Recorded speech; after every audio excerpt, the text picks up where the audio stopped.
Students, हम start कर रहे हैं आज की क्लास। ठीक है, एक बार बताना अगर पीपीटी विजिबल हो तो।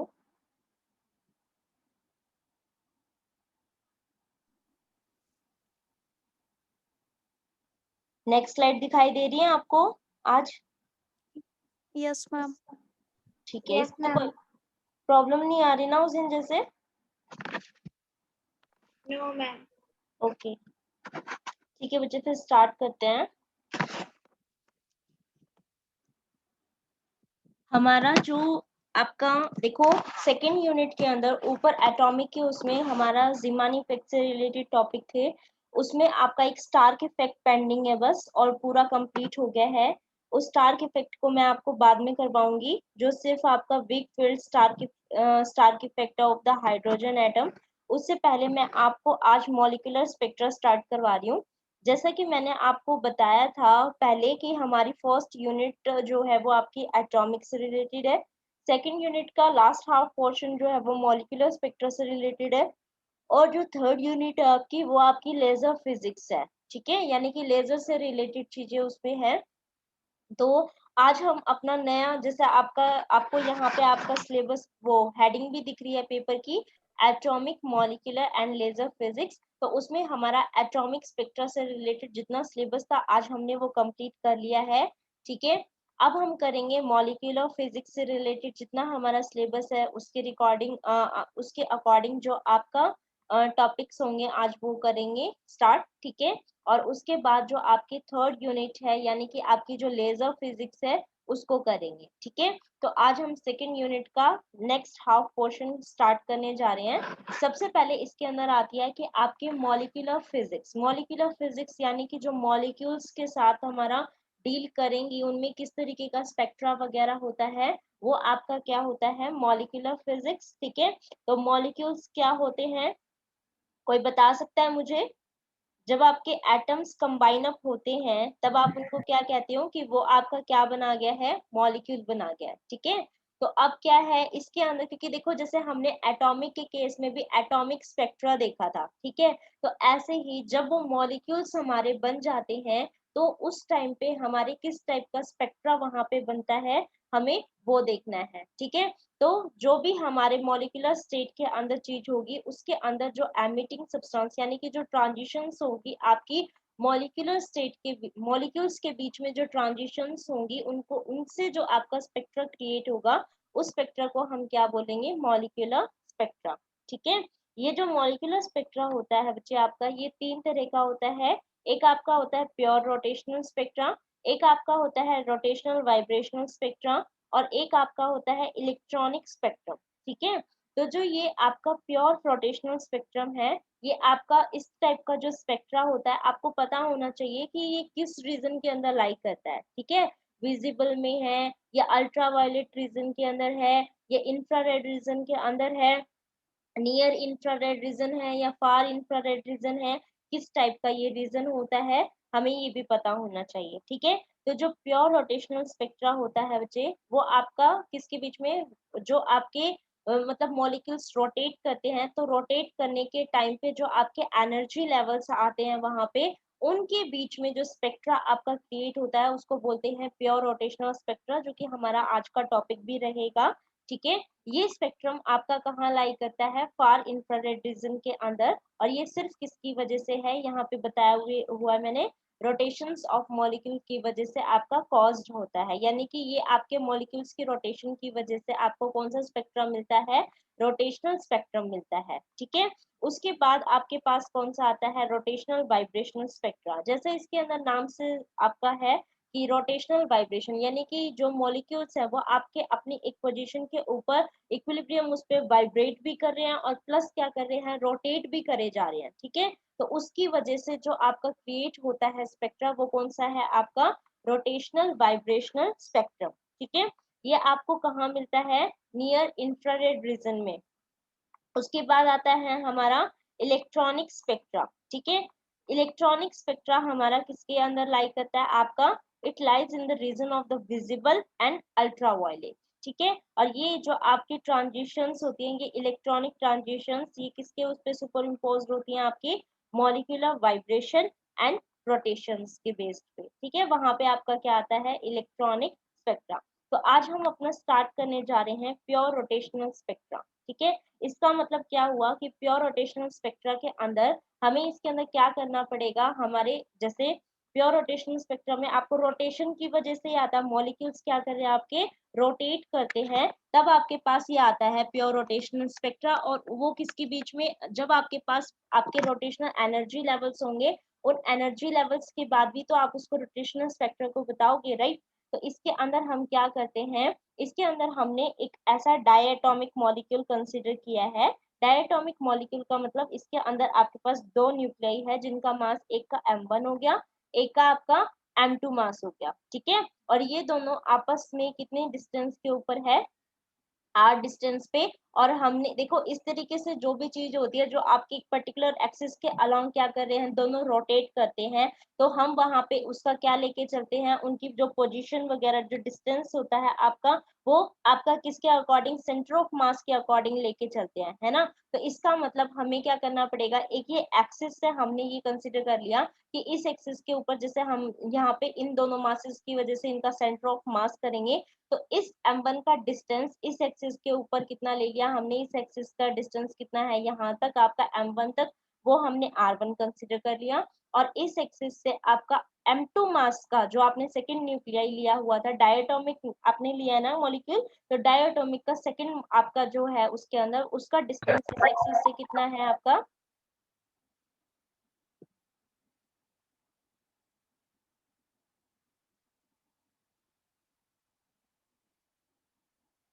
उससे आपका जो डिस्टेंस है वो कितना है आपका r2। तो अगर ये दोनों आपके इस तरीके से हैं, तो आपने 11th में था या पता नहीं 12th में था आपके, वहां पे आपने 11th में था, है ना।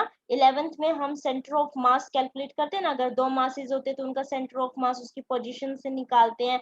तो वहां पे देखो आपने ये फॉर्मूला देखा होगा कि उसका जो पोजीशन वेक्टर है आपका सेंटर ऑफ मास का, तो वो कितना हो जाएगा आपका, r is equal to m1r1 plus में m2r2 अपॉन में m1 प्लस m2, ठीक है। जैसे अगर दो आपके पास डायटोमिक मॉलिक्यूल्स है तो इस तरीके से, अगर तीन होते तो m1r1 plus m2r2 plus m3r3 upon में सम ऑफ देयर मासेस। तो हम वहां पे लिखते थे ना कि पोजीशन वेक्टर कैसे दिया जाता है आपका, summation of mi ri upon में समीशन ऑफ mi, ऐसे ही रिप्रेजेंट करते थे। तो अब हमारे पास क्या है बेटा, यहाँ पे दो मॉलिक्यूल्स है, तो दो मॉलिक्यूल्स के बीच का जो आपका सेंटर ऑफ मास की जो आपका पोजीशन वेक्टर है, वो आपका किस तरीके से दिया जाएगा, r vector is equal to m1 r1 plus m2 r2 upon में m1 प्लस में m2। अब आपने क्या किया है, ये सेंटर ऑफ मास सपोज आपका यहाँ पे इस एक्सिस के ऊपर है, ठीक है, और यहाँ से आप इन दोनों के डिस्टेंस बता रहे हो, ठीक है। तो इसका मतलब इस पॉइंट के ऊपर जो आपका डिस्टेंस r है वो तो कितना हो गया आपका 0। अगर ये 0 हो गया यहाँ पे, तो ये m1 प्लस m2 आपका इधर जाके 0 हो जाएगा। इसका मतलब m1 r1 प्लस में m2 r2 आपका किसके इक्वल हो गया, 0 के इक्वल हो गया, ठीक है। और यहाँ से आप क्या बता सकते हो, m1 r1 is equal to आपका किसके इक्वल हो जाएगा, माइनस के m2 r2। अब आपको क्या करना है, यहाँ पे इन्हीं दोनों डिस्टेंसेस को फाइंड आउट करना पड़ेगा, ठीक है। इनको अगर फाइंड आउट करना है तो हम ये मान के चलते हैं कि ये जैसे आपका ये तो ये बता रहा है ना, एक इस साइड है एक इस साइड है। अगर मैग्नीट्यूड लें तो मैग्नीट्यूड में तो हमारे पास क्या वैल्यू आ गई आपकी कि m1 r1 जो है वो आपका m2 r2 के इक्वल है। तो यहाँ से या तो आप r1 को निकाल लो या फिर r2 को कैलकुलेट कर सकते हो। सपोज हमने r1 के लिए किया, तो r1 किसके इक्वल हो गया, m1 यहाँ डिनोमिनेटर में चला जाएगा, तो m2 बाई m1, r2 किसके इक्वल हो गया आपके r1 के, ठीक है। लेकिन अब हमें देखो यहाँ से ये चीज तो पता है ना कि जो टोटल हम इन दोनों के बीच में जो आपके डायटोमिक मॉलिक्यूल्स है उनके बीच का डिस्टेंस कितना कंसिडर किया है हमने, यहाँ पे डिस्टेंस हमने पूरा r कंसिडर किया है, ठीक है। और r किसके, आपका ये जो एक्सिस है आपका, इसका यहाँ से इस मॉलिक्यूल के ऊपर r1 डिस्टेंस है, और यहाँ से यहाँ तक का कितना डिस्टेंस है r2। तो इसका मतलब ये क्या हुआ कि आपका जो इन दोनों के पूरे बीच का डिस्टेंस r है वो किसके इक्वल हो गया, r1 प्लस में r2 के। तो इसका मतलब आप यहाँ पे इसे क्या लिख सकते हो कि r is equal to r1 plus r2। अब आपने पीछे यहाँ पे देखो R1 की वैल्यू को कैलकुलेट किया हुआ है। अब आपको पता है R आपका R1 प्लस R2 है, तो या तो आप यहाँ से R1 की वैल्यू को करके पूरा का पूरा कंबाइन उसको R2 की फॉर्म में बता दो, जो रिजल्टेंट होगा आपका, या फिर किसकी फॉर्म में R1 की। ठीक है, तो अगर यहाँ से R2 की वैल्यू निकाल लेती तो वो पूरा R1 में हो जाता। अब ये R1 की फॉर्म में है तो वो हमारा R2 का रिजल्ट देके जाएगा, है ना। देखो R1 की वैल्यू कितनी थी, M2 by M1 R2, plus में ये कितना हो गया R2। ठीक है, इसको यहाँ से सॉल्व करोगे तो ये M2 बाई M1 प्लस में 1 R2 की फॉर्म में हो गया, और M2 प्लस में M1 अपॉन M1 R2। ठीक है, इसका मतलब R2 की वैल्यू आपको पूरी चाहिए, तो R2 की आपकी जो डिस्टेंस है आपका, ठीक है, वो सेंटर ऑफ मास के अकॉर्डिंग आप जो निकाल रहे हो, वहां से R2 की वैल्यू कितनी हो गई, ये M1 आपका देखो यहाँ से मल्टीप्लाई हो गया, यहाँ पे क्रॉस मल्टीप्लाई आपने कर दिया, तो ये कितना हो गया, R2 की वैल्यू आपकी M1 R अपॉन में ये जो M1 प्लस M2 वाला फैक्टर है, ये आपका डिनोमिनेटर में चला जाएगा। ठीक है, तो इसका मतलब R2 की वैल्यू कितनी हो गई, M1 R अपॉन में M1 प्लस M2। इसी तरीके से हम क्या कर सकते हैं, इस टोटल आपका जो डिस्टेंस है R, इसकी फॉर्म में R1 की वैल्यू को भी फाइंड आउट कर सकते थे। कैसे, इसकी वैल्यू ऐसे फाइंड आउट हो सकती थी कि हम R2 यहाँ से निकाल ले, R2 कितना हो जाएगा, M1 बाय M2 R1। ठीक है, तो जो हमारी रेडियस पूरी जो आपका डिस्टेंस था R, वो आपका R1 प्लस R2 था। अब वहां पे किसकी वैल्यू होगी, R2 की पुट होगी इन द किसके केस में, आपके मतलब इस किसके उसमें, आपके R1 की उसमें। ठीक है, अब जैसे यहाँ पे देखो आपने R1 को की वैल्यू बताई है R2 के केस में, और वहां पे R2 की किसकी उसमें हो जाएगी, R1 में। तो पूरा का पूरा जो रिजल्टेंट आएगा वो आपके R1 की फॉर्म में आ जाएगा, पोजीशन उसकी फॉर्म में। ठीक है, उसकी पोजीशन के फॉर्म में R1 के, तो इसी तरीके से हम यहाँ पे R1 की भी वैल्यू को फाइंड आउट कर सकते हैं।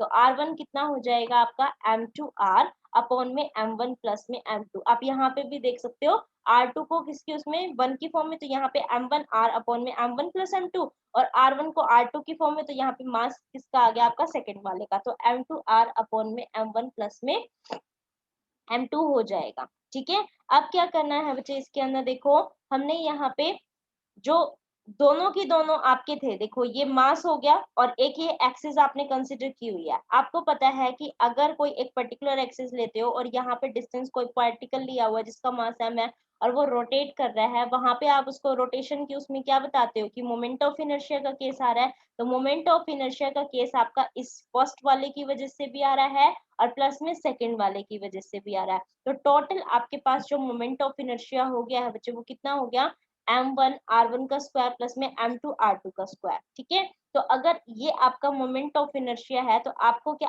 R1 और R2 की वैल्यू नहीं पता, पता है कहाँ से आई है, ये जो हमने अभी सॉल्व करी है R1 और R2 की वैल्यू, इनको क्या करेंगे हम यहाँ पे पुट कर देंगे। ठीक है, अब अगर R1 की वैल्यू को पुट करूंगी तो R1 क्या था, M2R अपॉन में M1 प्लस M2, और यहाँ पे इसका स्क्वायर है, तो इसका मतलब क्या हुआ, M2 का स्क्वायर R का स्क्वायर अपॉन में M1 प्लस M2 का होल स्क्वायर। ठीक है, इसी तरीके से जो हमारा ये सेकंड वाला है, यहाँ पे देखो R2 की वैल्यू कितनी है, M1R अपॉन में M1 प्लस M2। तो अगर इसके स्क्वायर करनी है आपको, तो ये कितना हो जाएगा, M2 इसके पहले लिखा जाएगा, R2 की वैल्यू कितनी है, M1R अपॉन में M1 प्लस M2। इसका मतलब ये कितना हो गया, M1 का स्क्वायर R का स्क्वायर अपॉन में M1 प्लस M2 का होल स्क्वायर। आप सभी को पता है अगर इसका एलसीएम लेते हैं तो डिनोमिनेटर की टर्म जो है वो आपकी कॉमन है।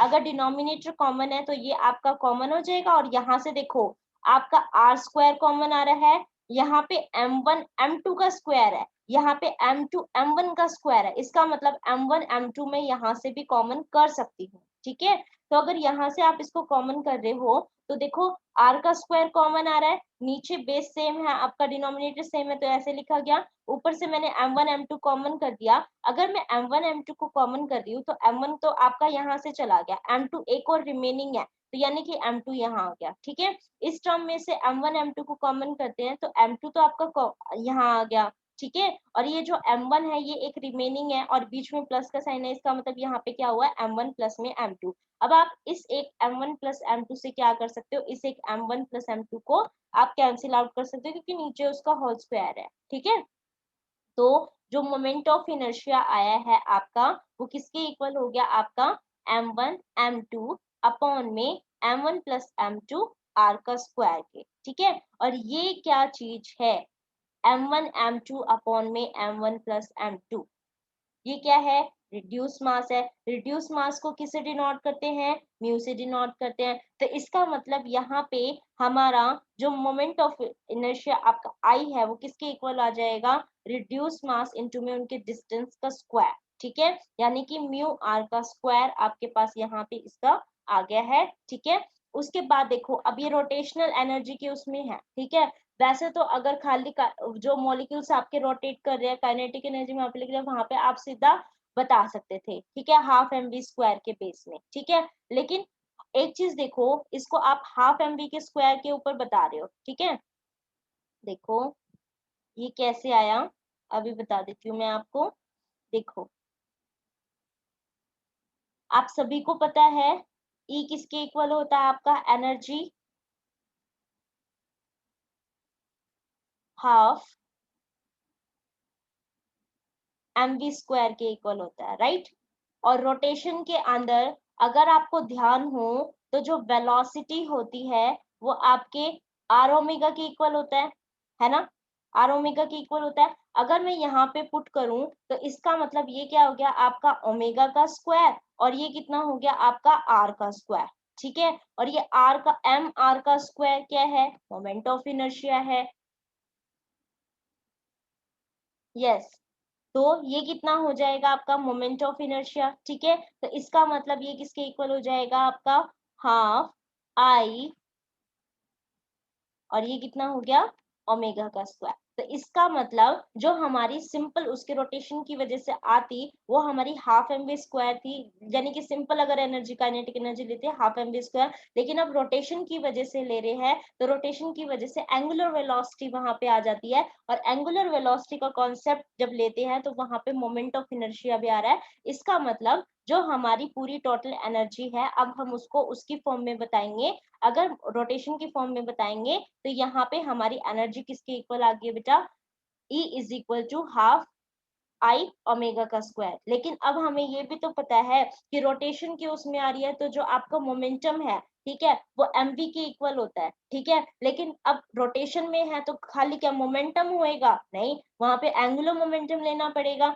एंगुलर मोमेंटम अगर लेंगे, एंगुलर मोमेंटम किससे डिनोट करते हैं, एल से। एल कितना है एम बी आर, वहां पे दोबारा से बी को आर ओमेगा पुट कर दो तो वहां पे वो कितना हो जाएगा एम आर स्क्वायर ओमेगा, और एम आर स्क्वायर और कुछ नहीं आपका मोमेंट ऑफ इनर्शिया ही होता है। तो एल किसके इक्वल हो जाएगा आपके आई ओमेगा के, और वहां पे से आप ओमेगा की वैल्यू बता सकते हो कि एल बाई आई के इक्वल होती है, ठीक है।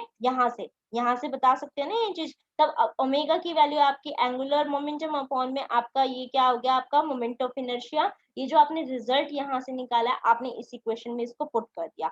जैसे ही आप इस इक्वेशन के अंदर इसको पुट करते हो तो आपको पता है जो आपकी एनर्जी आई है रोटेशनल एनर्जी, वो आपकी कितनी हो जाएगी बेटा, यहाँ से रोटेशनल एनर्जी की वैल्यू हो जाएगी half I omega square, omega square यानी कि L square by I square, एक आई से एक आई आपका कैंसिल आउट हो जाएगा। तो जो एनर्जी है आपकी वो किसके इक्वल हो जाएगी, एल स्क्वायर बाय टू आई के इक्वल हो जाएगी, ठीक है। यानी कि अब जब भी आपके पास क्वेश्चन आएंगे रोटेशनल एनर्जी से रिलेटेड, वहां से देखो इन दो फॉर्मूलों को तो आपको ध्यान में रखना है। एक तो आपका ये वाला E is equal to half I omega square, यानी कि आपको जो भी दिया हुआ है पहले वहां से उसका मोमेंट ऑफ इनर्शिया निकालो, एंगुलर वेलोसिटी आपको गिवन होगी, वहां से आप इस रोटेशनल एनर्जी को फाइंड आउट कर सकते हो। या फिर आपके पास एक ये फॉर्मूला भी है जहां पे वो मोमेंट ऑफ इनर्शिया आपका एम आर स्क्वायर, या तो आपको वहां पे आर की उन दोनों के बीच का डिस्टेंस दे देगा और मास की वैल्यू दे देगा और कहेगा पहले तो ये फाइंड करो मोमेंट ऑफ इनर्शिया, ठीक है। Moment of inertia find out करने के बाद उसका आपको लेवल भी देगा कि लेवल कौन से, क्योंकि आपको पता है कि हम वैसे किसके उसमें करते थे कि L square is equal to किसके इक्वल होता था आपका, L is equal to under root of L into L plus one h cut का, ऐसे लिखते हैं ना, ठीक है। तो अगर खाली एल स्क्वायर लिखेंगे तो वो कितना हो जाएगा आपका जे इंटू में जे प्लस वन एच कट का स्क्वायर, अगर एल स्क्वायर की बात करूं तो यहाँ पे देखो ये एल का square is equal to L का स्क्वायर क्या है एल इंटू एल प्लस में वन एच कट, लेकिन हमें पता है कि यहाँ पे स्पिनिंग का कोई केस नहीं ले रही, तो इसका मतलब टोटल एंगुलर मोमेंटम भी आप इसी के अकॉर्डिंग बता सकते हो, कोई दिक्कत वाली बात नहीं है, है ना। तो अगर इसको हम इस तरीके से रिप्रेजेंट कर सकते हैं, तो एल स्क्वायर को तो मैं सिंपल कैसे लिख दूंगी, j इंटू में j+1 एच कट का स्क्वायर डिवाइडेड बाई 2i करके हम लिख सकते हैं। ठीक है, वहां पे वो आपको ये देगा कि आपने जो एनर्जी के आपके लेवल्स बनाए हैं वो कहाँ से स्टार्ट कर रखे हैं। ठीक है, तो आपको दिख रहा है यहाँ पे ये जो एनर्जी लेवल्स जो आपकी j है उसकी वैल्यू आप 0 1 2 3 इस तरीके से ले सकते हो। ठीक है, तो इसके अंदर वहां पे वैल्यू आपकी लाई कर सकते हैं, जीरो पे ये सारा जीरो उसमें हो जाएगी एनर्जी। उसके बाद जे की वैल्यू जैसे आपने 1 कर दी, यहाँ पे देखो जे की वैल्यू अगर 1 कर दोगे तो 1+1 यानी कि 2, तो बेटा आपका रिजल्ट कितना हो जाएगा, 2 एच कट का स्क्वायर बाई 2i। ठीक है, और आई को क्या लिखते हैं, रिड्यूस फॉर्म के अंदर बता रहे हैं, क्योंकि हमने सिंगल मॉलिक्यूल नहीं डायटोमिक मॉलिक्यूल कंसिडर किया हुआ है। तो डायटोमिक मॉलिक्यूल के लिए जो मास है आपका वो कैसा हो जाएगा, रिड्यूस मास हो जाएगा। सिमिलरली जो आप यहाँ पे भी बता रहे थे आई, तो वहां पे आपको दो ही एटम होंगे दिए होंगे जहां पे आपको उनका रिड्यूस मास कैलकुलेट करना है, और उन दोनों के बीच की डिस्टेंस तो आपको दी ही होगी। ठीक है, तो यहाँ से अपने पास एक फॉर्मूला ये भी आ जाएगा, जो कि आप सिंपल अगर पूरा मोमेंट ऑफ इनर्शिया उसने दिया हुआ है तो डायरेक्ट पुट कर दो, नहीं दिया हुआ तो आप इस वाले फॉर्मूले को यूज करोगे। ठीक है, तो यहाँ से 3 फॉर्मूले आपने ध्यान करने हैं, एक तो ये वाला फर्स्ट, ठीक है, एक आपका ये वाला, और इसी को ही आपने मॉडिफाई किया है। तो मोमेंट ऑफ इनर्शिया अगर पूरा कैल्क आपको दिया हुआ है तो आप ये लिख लोगे, और अगर नहीं दिया हुआ जस्ट आपको उनका खाली सिंगल सिंगल आपके जो मॉलिक्यूल्स थे उनका मास दिया हुआ है और उन दोनों के बीच की डिस्टेंस दी हुई है, तो आप इस वाले फॉर्मूले को यूज करोगे। ठीक है, अब क्या करना है, इनके बीच का आपको एनर्जी लेवल डायग्राम बनाना था। ठीक है, तो जैसे हमारे पास जो फॉर्मूला है वो ये है। ठीक है, तो ई जो आपका रोटेशनल एनर्जी है बेटा, वो आपका किसके ऊपर, जे, यानी कि अगर जे 0 है तो ई 0, यानी कि आपकी जो लोवेस्ट ग्राउंड स्टेट एनर्जी है वो कैलकुलेट हो जाएगी। ठीक है, 1 लेंगे तो फर्स्ट लेवल की, सेकंड लेंगे तो सेकंड लेवल की, इस तरीके से हमारे पास आ जाएगी। ठीक है, तो अब हमें क्या करना है, इसी फॉर्मूले के अंदर यहाँ पे पुट करो।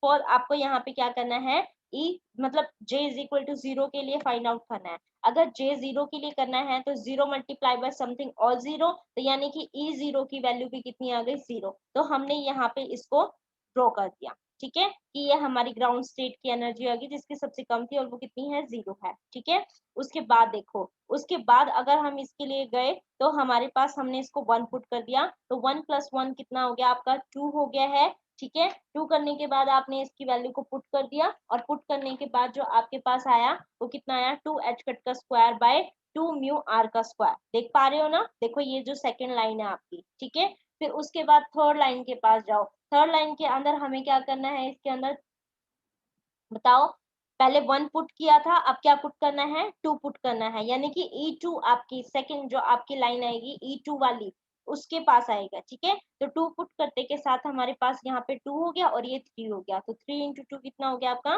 6 एच कट का स्क्वायर। ठीक है, सिमिलरली यहाँ पे कितना आ गया आपका, 12 एच कट का स्क्वायर बाय 2 म्यू आर का स्क्वायर, जब आपने जे की वैल्यू कितनी पुट करी थी, 3 पुट करी थी। ठीक है, तो इस तरीके से आपके ये एनर्जी लेवल्स आ गए हैं। ठीक है, अब आपने क्या करना है, जो ये एच कट का स्क्वायर अपॉन में 2 म्यू आर का स्क्वायर है, सपोज इसको आपने कोई कांस्टेंट कंसीडर कर लिया। ठीक है, तो अगर कांस्टेंट कंसीडर करते हैं तो इसके आपका जो ये वाला लेवल था और ये वाला लेवल था, इनके बीच का डिस्टेंस कितना आया, 2। ठीक है, फिर 2 से लेके ये 6 है, 2 और 6 के बीच का डिस्टेंस कितना है बच्चे, 2 और 6 का डिस्टेंस 4 हो गया। ठीक है, और फिर दोबारा से ये कितना हो गया आपका, 6 से लेके ये 12 उसमें है, तो यानी कि 6 हो गया। तो एक चीज देखो, यहाँ से कितना आया था, 2, यहाँ से कितना आया आपका 4, और यहाँ पे से कितना आया आपका 6। ठीक है, तो यानी कि अगर मैं 2 और 4 के बीच का डिस्टेंस देखूं तो दोबारा आपका 2 आपका कॉमन आ गया। ठीक है, फिर 4 और 6 के बीच का डिस्टेंस देखूंगी तो इसका मतलब क्या हुआ, वहां से दोबारा से आपका 2 कॉमन आ गया। ठीक है, इसका मतलब एनर्जी लेवल तो मेरे आपके कांस्टेंट वैल्यू के साथ में नहीं थे। ठीक है, लेकिन अगर उनके अंदर के लेवल्स को आपको देखा जाए तो वो हमारा एक कांस्टेंट पैटर्न दिखा के चल रहा है, जो कि कितने उसमें है आपके टू बी, आप अगर इसको बी कंसिडर करते हो तो वो आपका टू बी की फॉर्म में आपका क्या आ रहा है, रोटेशनल कांस्टेंट। तो यहाँ से एक क्वेश्चन भी बनता है कि क्या आपके एनर्जी लेवल्स जो आते हैं इसके अंदर रोटेशनल स्पेक्ट्रा के अंदर, कि क्या वो आपके कैसे हैं, आपके क्वांटाइज यानी कि कांस्टेंट हैं वो, ठीक है। अब अगर आपके यहाँ पे आपसे पूछा जाएगा कि ये कांस्टेंट है या एनर्जी लेवल्स के अंदर की जो चीज वो लेवल्स आपके वो हो रहे हैं वो कांस्टेंट है, तो आप यू कहोगे कि जो रोटेशनल एनर्जी लेवल्स यानी कि आपके ये वाले हैं जो आपके 0, 2h का square by 2h mu r का स्क्वायर, 6h का स्क्वायर बाय 2 म्यू आर का स्क्वायर, ये 12h का स्क्वायर बाय 2 म्यू आर का स्क्वायर, जो आपने ई नॉट और ई वन के बीच का डिस्टेंस देखा, जो आपने E2 माइनस में E1 किया और जो आपने E3 माइनस में E2 किया, आपने ये देखा ये हमारे कांस्टेंट नहीं आते हैं, ठीक है। तो यहाँ से आपको ये चीज पता चल गई, इस चीज को ध्यान में रखना, ये आपकी बात जरूर पूछी जाती है, बहुत जगह पूछी जाती है। तो यहाँ पे हमारा आज का लेक्चर ओवर होता है बेटा, अगर किसी को डाउट है तो आप बता दीजिए।